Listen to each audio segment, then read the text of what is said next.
बोलने वाला बोल रहा है, अगर तो उसने कोई बात समझानी है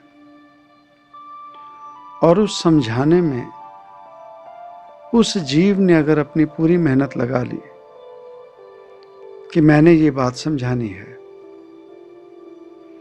वहीं बात खत्म नहीं होगी। वो बात संपूर्णता समझ नहीं आएगी जब तक जो सुनने वाला है, वो जो जानना चाहता है, वो जब संपूर्ण उस बात को ध्यान से सुने, और ना सिर्फ सुने, उसका जो आउटकम होना है, जो रिजल्ट होना है, वो सुनने वाला उस रिजल्ट को जैसे पाना चाहे वो वैसी ही मेहनत करेगा। कहना और सुनना। परिवार में एक परिवार है, माता पिता, 2 बच्चे आगे। अब माता पिता जीवन में यही चाहेंगे कि उनके जो बच्चे हैं वो जीवन में तरक्की करें। जिस दुनियावी तौर पर जहाँ वो माता पिता पहुँचे हैं, उनके जो बच्चे हैं वो उनसे आगे जाएं, उनसे अच्छा जीवन गुजारें। अब वो माता पिता की जिम्मेवारी है, वो बच्चों को समझाएंगे।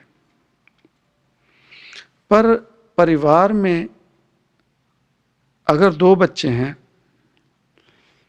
तो एक वो बच्चा है जो जिद्दी है, हठी है, जिद करता है, और एक वो बच्चा है जो सहज है, जो अपने माता पिता की आज्ञा और माता पिता के हुक्म में चलने की क्षमता रखता है।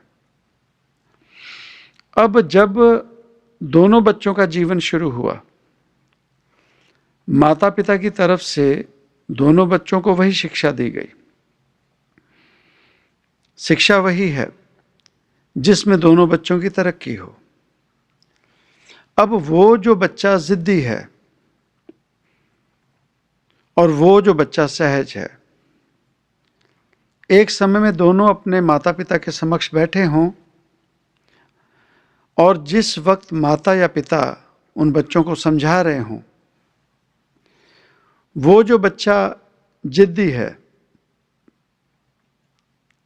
उसको सुनाने के लिए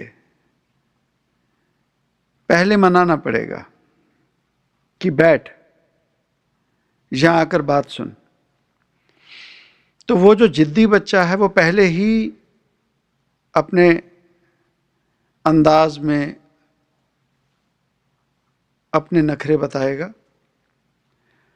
उसके बावजूद माता या पिता उसे पास में बिठाएंगे और समझाएंगे। और दूसरी तरफ वो बच्चा जो सहज है कि माता पिता ने कहा बात सुनो, और वो पास में आकर बैठ गया। अब जब माता पिता ने बात करनी शुरू की, समझाना शुरू किया, तो वो जो जिद्दी है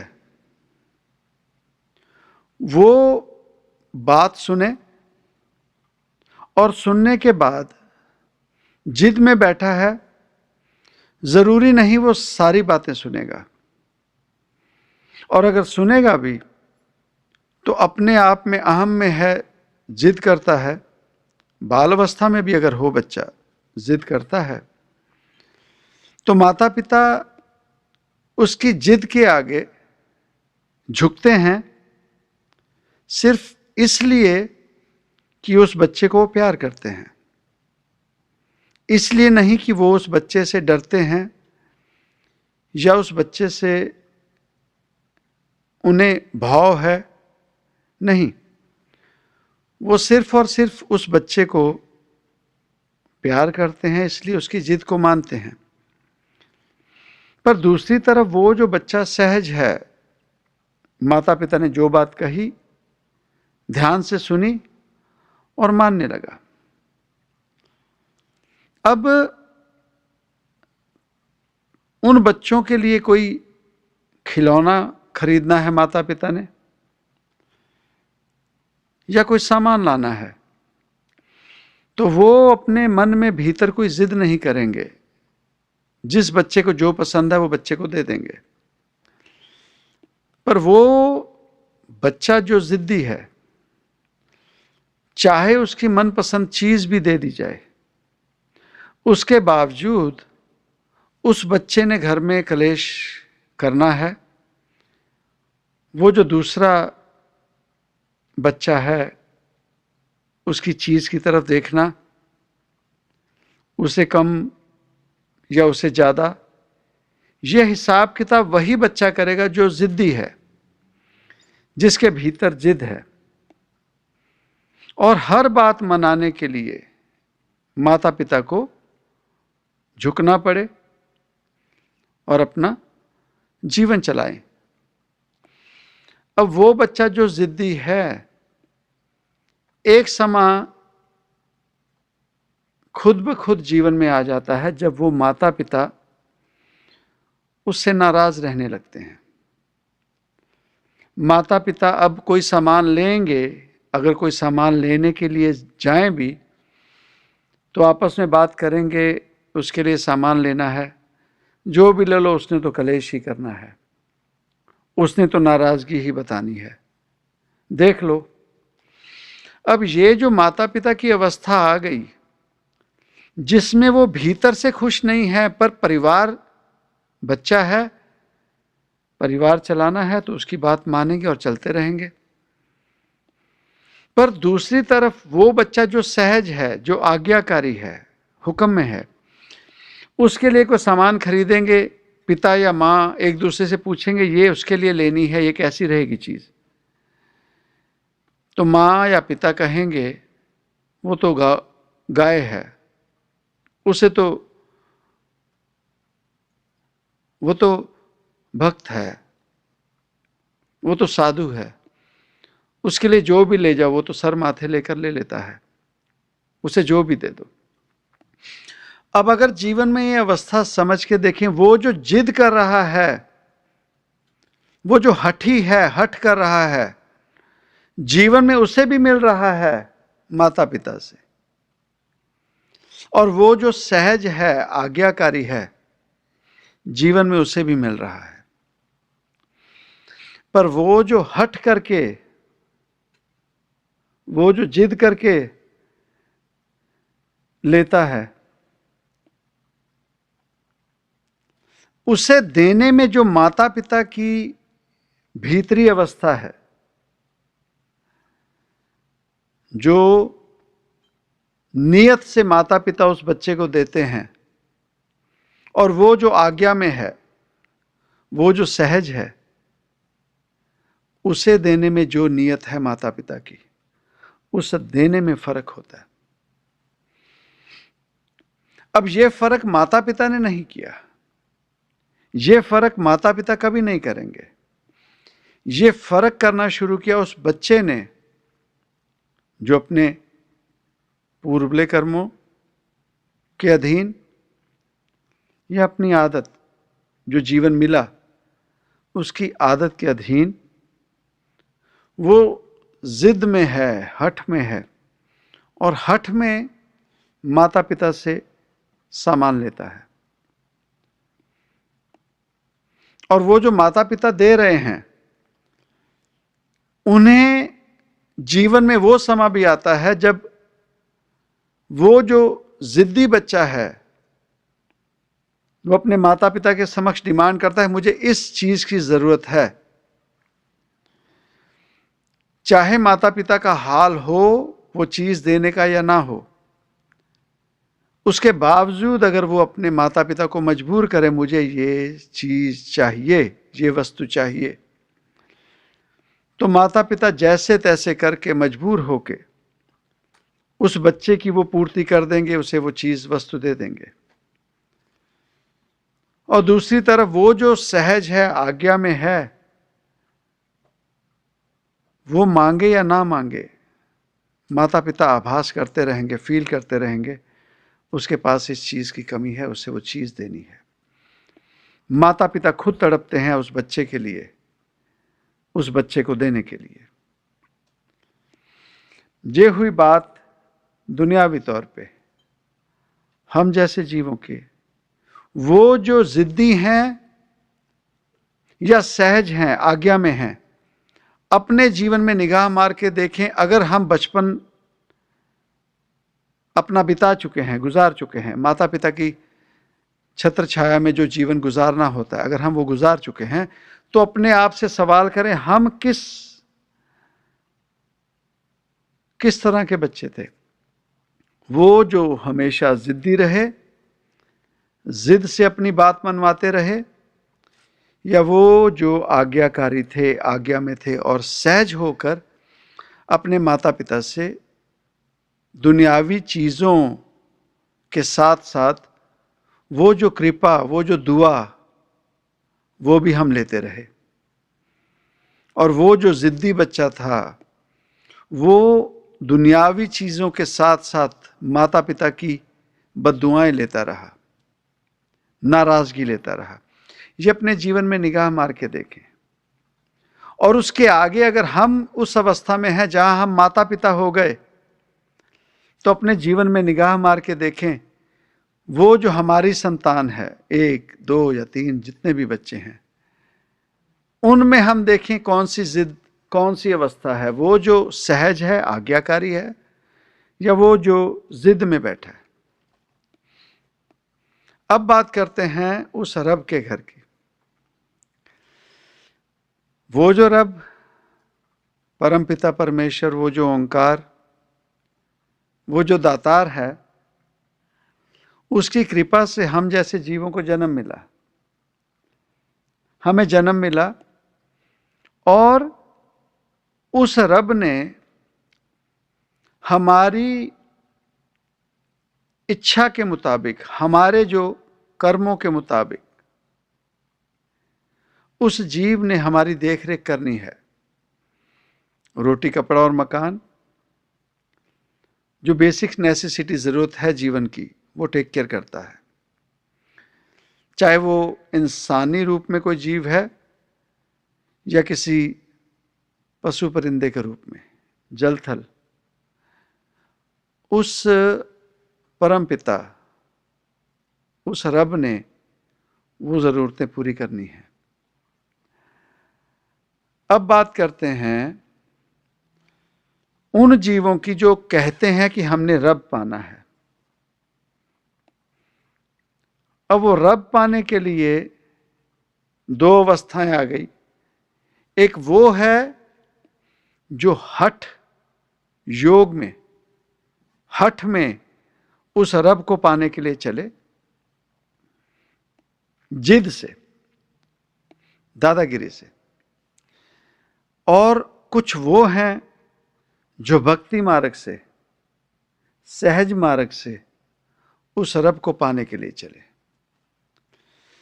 अब वो बच्चा जो अपने माता पिता के समक्ष बैठने के लिए भी जिद्दी है, उसे बिठाने के लिए भी उसकी जिद की पूर्ति करनी पड़ती है माता पिता को।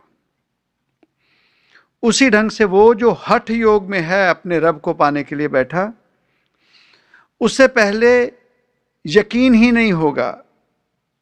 वो अलग अलग जगह से जाकर पता करेगा कि रब पाने के लिए कौन सा आसन अच्छा होगा, किस ढंग से बैठा जाए,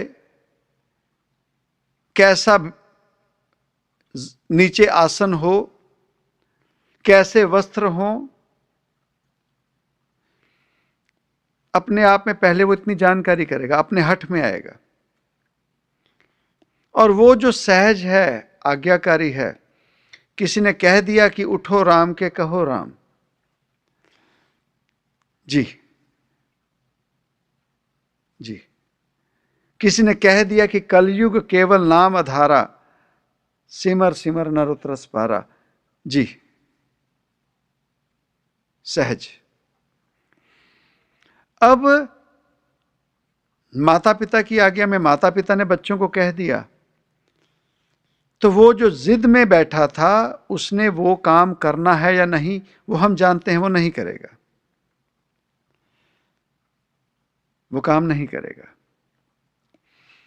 उसी ढंग से वो जो हठ में रब को पाने के लिए बैठ गया, वो तो पहले ही जिद में बैठा है कि मैंने तुझे पाना है और मैंने तुझे अपने ढंग से पाना है।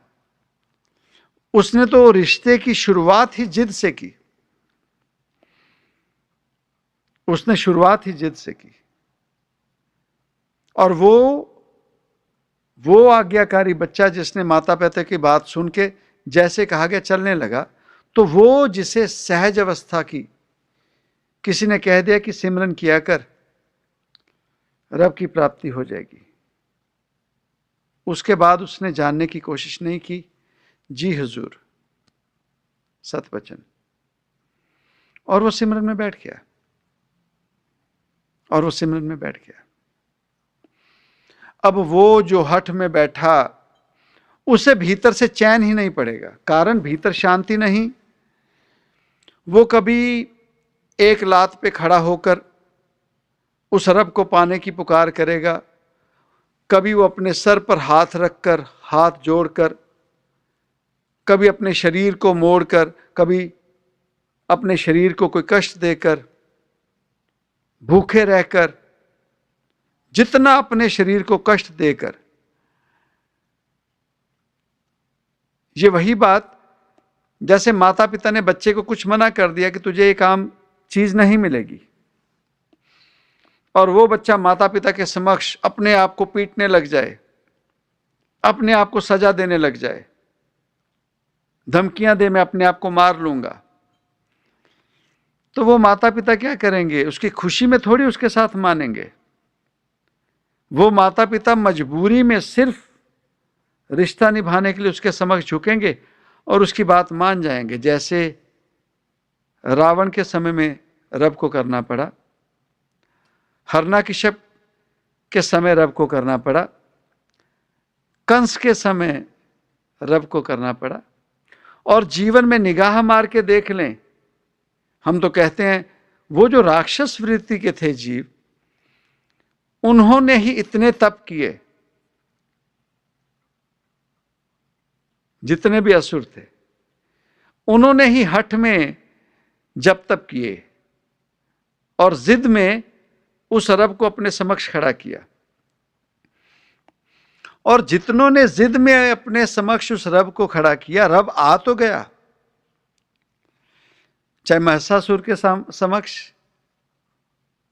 चाहे किसी भी असुर की बात कर लें, जिन्होंने जब तब किया, और जब तब भी ऐसा जिसमें अपने शरीर को हद से हद कष्ट दिया, और रब को आना पड़ा उस माता पिता की तरह जिसके समक्ष बच्चे ने अपनी नब्ज ही काट ली, पॉइजन ही पी लिया, अपने आप को पंखे से लटका दिया। वैसे जीवन में निगाह मार के देखिए, हमने अपने माता पिता के लिए ऐसी अवस्था की कभी? तो माता पिता नहीं माने हमारे लिए, दुखी होकर भी हमारी बात मानी, हमारे समक्ष झुके और कहा ठीक है कर ले। तो वो जो असुर थे उनके समक्ष जब किसी भी रूप में रब आया, तो उस बदनामी के डर से, उस बदनामी के डर से हमने इस ढंग से इन चीजों को हम प्रस्तुत करते हैं ना, कि ब्रह्मा लोक, कोई ब्रह्म लोक था, वो पता नहीं अदृश्य कहीं थे और कोई राक्षस ने उन्हें ध्याना शुरू किया, विष्णु महाराज जी को, कभी भोलेनाथ को या और किसी रब को। ये नहीं, ऐसे नहीं होता। ये सभी इसी धरती पर थे। तो ब्रह्मा जी का महल था, कोई राजा हो, जैसे आज नहीं किसी मंत्री के दफ्तर के सामने कोई जाकर शोक करते हैं ना, रोष करते हैं, अपनी बात मनवाने के लिए नारे लगाते हैं। तो कोई ऐसे भी होते हैं किसी मंत्री के घर के समक्ष जाकर भूख हड़ताल कर लेते हैं, भूख हड़ताल कर ली। तो कहीं ना कहीं उस समय में जिन्हें हम ब्रह्मा जी कहते हैं, विष्णु महाराज या जिन्हें भी कहते हैं, वो भी इन्हीं हालों में, ऐसे ही महलों में रहते थे, अपने घरों में रहते थे। एक औहदा था उनका। ब्रह्मा जी बहुत बड़े स्कॉलर थे अपने शहर के, विष्णु महाराज जी अपने शहर के राजा थे, भोलेनाथ जी अपने जप तप के बल से। तो उनके घर के समक्ष जाकर जीव जिद करने लग जाए, आता कि नहीं मैं मर जाऊंगा। ये सच में ऐसे हुआ है। हमें जो फैंटेसी बताई जाती है कि वो प्रकट हुए फिर ऐसे हुए, ऐसा कुछ नहीं था, ऐसा नहीं था। हुआ सिर्फ ऐसा ही, जिस बड़े बंदे से काम करवाना था उसके समक्ष जाकर बैठ गए, जिद कर मेरा काम पूरा कर, नहीं तो मैं अपने आप को काट लूंगा, मैं अपनी नस काट लूंगा, मैं अपना सिर काट लूंगा। तो बदनामी के डर से वो जीव आया, कहता बात बता, क्या चाहिए तुझे, मांग क्या चाहिए। तो पैसे वाले थे, गुणी ज्ञानी थे, तो ब्रह्मा जी से बात मांग ली कि तुम्हारे पास वो जो सामान है ना, जिसे हम अस्त्र कहते हैं, क्योंकि ज्ञानी थे, आम जीवों से ज्यादा उनको बुद्धि थी, नॉलेज थी। तो वो चीज आपके पास जो पड़ी है मुझे वो चाहिए, अच्छा ये ले जा। और जितने असुर थे, जितनों ने हट करके उस रब को अपने समक्ष खड़ा किया, उन सभी असुरों का, उन सभी हठियों का जो अंत हुआ, वो इतिहास में हमने देखा पढ़ा सुना है। वो बच्चे जो माता पिता से जिद करके चीज तो ले ली, पर उसमें खुशी नहीं थी, माता पिता की खुशी नहीं थी। और इसीलिए असुरों को इतना जप तप होने के बावजूद जीवन में वो बदनामी ही लेके गए और कुछ प्राप्ति नहीं कर सके। रब के समक्ष जिद थी, उन्हें पता ही नहीं लगा कि क्या मांगना है, उन्होंने मांग ही कुछ और लिया, मांग ही कुछ और लिया। अब वो जो सहज भक्ति मार्ग के जीव, वो इतिहास में जितने भी भक्तों को देख लें, वो हैं जिन्होंने सहज होकर ज्यों ज्यों तेरा हुक्म तिवैं तिव होवना, जो तेरा हुक्म है वैसे ठीक है, ठीक है। 48 साल की उम्र होके तब तक वो जो शेख फरीद हैं वो जिद ही करते रहे, हठ में रहे, हठ में रहे। मैं खाना नहीं खाऊंगा, मैं अपने आप को उल्टा लटका लूंगा, वो हठ था। वो सब करने के बावजूद कुछ नहीं मिला, तो अंत में कह दिया कि अजहू भी रब ना बोड़ो, अब तक वो भगवान रब नहीं आया जिसे मैं पाने की कोशिश कर रहा हूं, देख बंदे दे पाग, बंदे दे पाग, देख बंदे दे पाग। तो जब सहज हो गए, भक्ति रस में गए, तो उस बच्चे की तरह जिसे जितना दिया उसने शुक्र किया, और माता पिता को खुद फिक्र होता है, वो खुद पूछते हैं बेटा कुछ चाहिए तो नहीं, नहीं नहीं मेरे पास सब है, नहीं नहीं मुझे पता तेरे पास वो शर्ट नहीं है, तेरे पास वो चीज नहीं है। माता पिता खुद होकर देते हैं। वो है भक्ति मार्ग। पाछा लागे हर फिरे, पाछा लागे हर फिरे कहत कबीर कबीर। वो पीछे लगता है, फिर पीछे चलता है, बता ना बेटा कुछ चाहिए। वो भगत धन्ने की तरह वो पीछे आता है, वो भगत नामदेव के उनके पीछे आता है, जितने संत महापुरुष है उनके पीछे आता है। सहज सुभाए मेरा शौ मिला है, सहज अवस्था में। तो जितने आडंबर करके देख लिए, राजा जनक अपने आप में संत, तो एक दिन घर से निकले। उन्होंने अपने जीवन में सिर्फ राजपाट ही नहीं किया, उन्हीं के समधी राजा दशरथ उन्हीं के समधी राजा दशरथ, जिनके बेटे रामचंद्र महाराज जी त्रेता के मालिक, लक्ष्मण जिन्हें शेषनाग का रूप कहा जाता था, अपने आप में भरत और शत्रुघ्न भी पहुंची हुई रूह हैं, उनके पिता राजा दशरथ, उनके समकालीन थे राजा जनक, उसी समय में दोनों राजा आए। उसके बावजूद आध्यात्मिकता की जब बात की जाती है तो राजा जनक का नाम राजा दशरथ से बहुत ऊंचा माना जाता है। अपने आप में वो संत। तो अपने घर राजमहल से बाहर निकले तो शहर के बाहर देखा एक कोई जीव पानी में खड़े होकर तप कर रहा है। तो राजा थे और संत भी थे। भाव राजा जो प्रजा की देख रेख करे,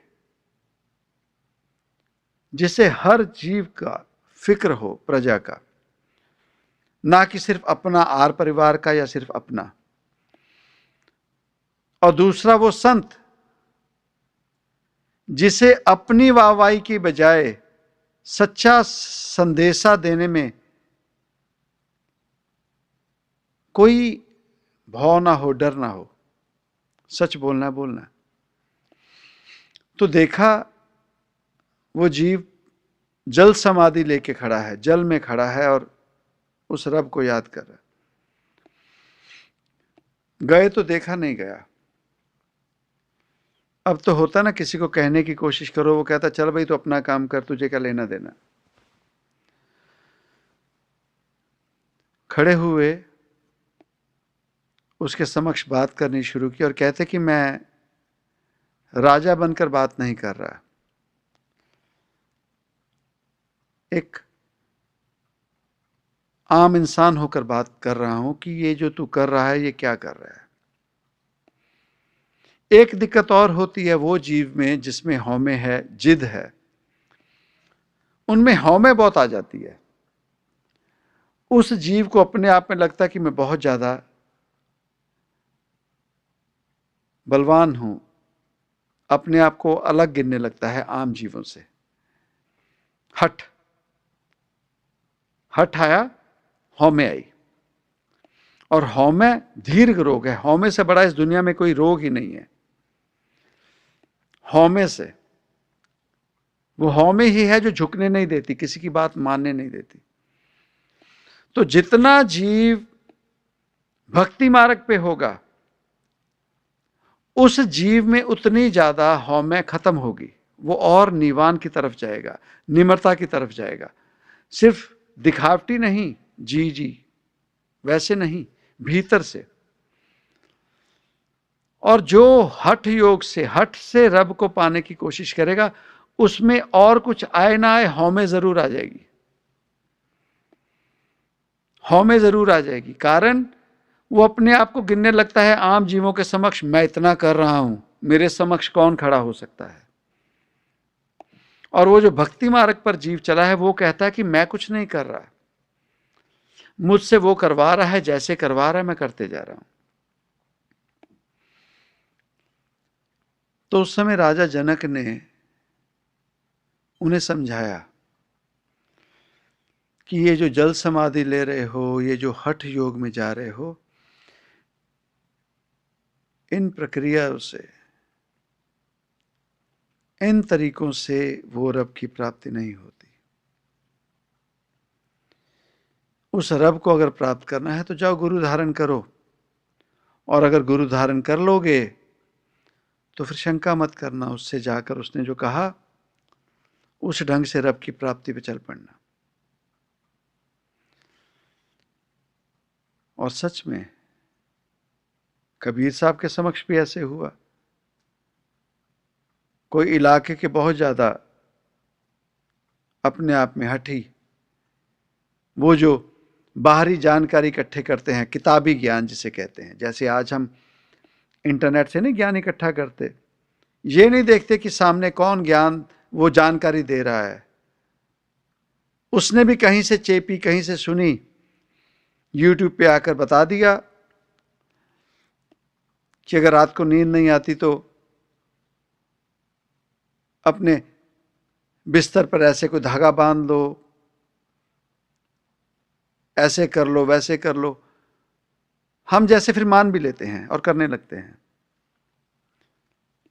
वो जो किताबी जानकारी, बाहरी जानकारी, वो जो अधूरा ज्ञान, बजाय उसके भीतर कोई नहीं जाना चाहता।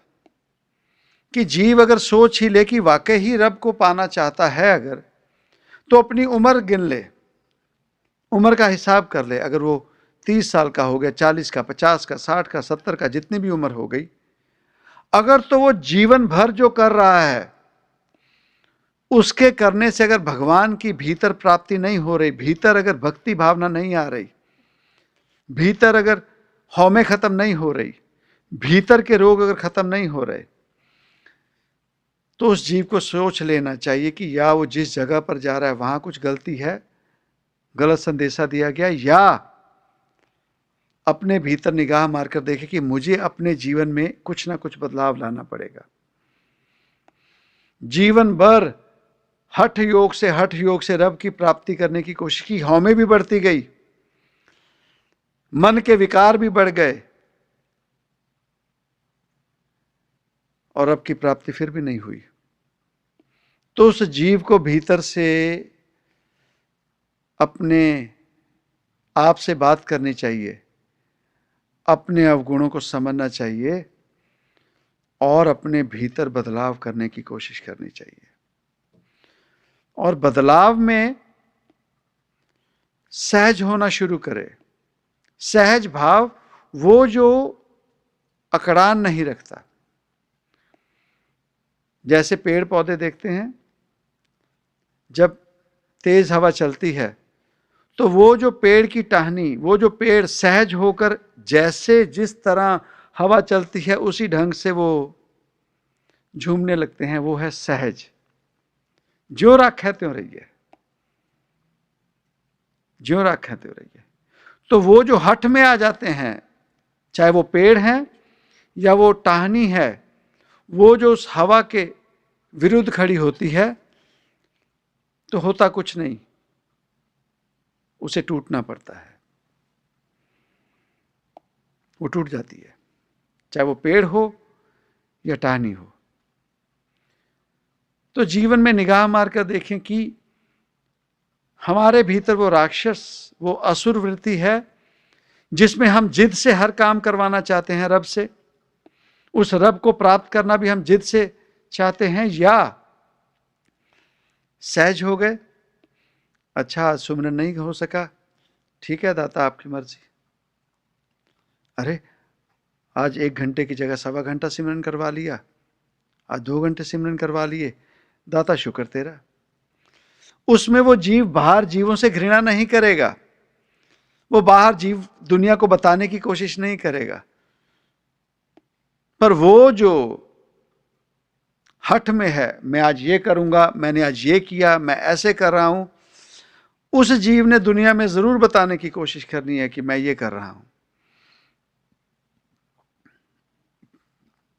और फिर वही बात, जितने असुर, जितने हठ योग में गए, उनके जीवन में इतिहास में निगाह मारकर देख लें, और जितने भक्त, जितने सहज आज्ञा में गए, उनके जीवन में क्या हुआ।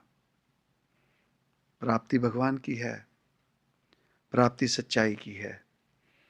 हम किस ढंग से चलते हैं, किस ढंग को लेकर चले, और जो मार्ग अपनाया उसका आउटकम वही होगा, उसका आउटकम वही होगा। बोए पेड़ बबूल का, तो आम कहां से हुए। तो अब के समय में तो ये बाहरी रूपरेखा दिखावे में हम फंस जाते हैं। इन दिखावों में कुछ नहीं, बाहरी रूप में कुछ नहीं। जीव की आदत देखनी चाहिए कि ये आज्ञा में है, सहज है या जिद्दी है। रब का हुक्म अगर हो गया कि ये काम ऐसे होना चाहिए, चाहे किसी अवस्था में भी जीव पहुंचे हैं, वो अगर वहां जिद कर रहे हैं, तो अब वो अपने लेवल से गिर गए, वो हठ में चले गए, सहज नहीं रहे। अब वो खुद रब हो गए और खुद अपनी मर्जी से उसके विरुद्ध खड़े होकर काम कर रहे हैं। सहज में तो जो हुक्म हुआ जी सर माथे, ठीक है चलो, ठीक है चलो। तो जैसे उस आज्ञाकारी बच्चे, उस सहज बच्चे के लिए माता पिता के भीतर उसके लिए प्यार रहता है, उसके लिए तड़प रहती है, उसे और देने की इच्छा होती है, उसी ढंग से सहज अवस्था में जो उस रब की प्राप्ति के लिए, भक्ति मार्ग में उस रब की प्राप्ति के लिए जो जीव चलता है, उसके जीवन में उस रब को और ज्यादा और ज्यादा और ज्यादा देने की इच्छा होती है, और उस देने के साथ साथ उस रब के घर से उसके लिए दुआएं भी होती हैं। सो कोशिश करें जीवन में हठ में ना चलें। सहज सुभाए मेरा शौ मिले, सतगुरता पाया सहज सेती। उसे चाहे गुरु कह लो, सतगुरु कह लो, रब कह लो, कोई पीर फकीर कह लो, जो भी नाम से पुकार ले, उसे पाने की विधि हठ नहीं है, उसे पाने की विधि सहज है। हुक्म अंदर सबको, बाहर हुक्म ना कोय, नानक हुक्म जे बुझे, ता हौमे कहे ना कोई। तब फिर हौमे की बात, ईगो की बात नहीं आती। तो अपने आप को सेल्फ चेक करके देखें कि कहां तक हम पहुंचे हैं। भीतर वो असुर वृत्ति लेके चले हैं या भक्ति मार्ग शुरू हो गया और सहज होने लग गए। और जिस दिन सहज होंगे तो उसे पुकारने की जरूरत नहीं पड़ेगी, उसे पुकारने की जरूरत नहीं पड़ेगी। वो खुद ब खुद पाछा लागे हर फिरे, वो हमारे पीछे लगकर हमारी सेवा में, हमारे कामों में, पता भी नहीं लगेगा। सुदामा को मांगना थोड़ी पड़ा, सुदामा को मांगना नहीं पड़ा, पर उसी कृष्ण के सामने दुर्योधन मांग रहा है, जिद कर रहा है। तो जब 5 गांवों की बात आई तो पांडवों ने कह दिया हमें यह भी नहीं चाहिए, चलो छोड़ो। तब कृष्ण जिद में आ गया, कहता नहीं, अब इन्होंने हठ किया, हठ का जवाब सतयुग से जिस तरह से मैं देते आ रहा हूं, त्रेता में मैंने जैसे दिया, उस रब ने जैसे दिया, इन्हें भी वैसा ही जवाब मिलेगा। तो हठ जब भी जहां जिद सात्संग जी आएगी, वहां वो रब वही कानून इख्तियार करता है, वही फैसला करता है जो सतयुग से करते आ रहा है। सो अपने भीतर के रब को हठ से पाने की कोशिश ना करें, इस दुनिया को जीतने की हठ से कोशिश ना करें, सहज हो जाएं। और जिस दिन सहज होंगे, भीतर वो संपूर्णता हो जाएगी, भीतर वो उजाला हो जाएगा, भीतर उस सच्चाई की प्राप्ति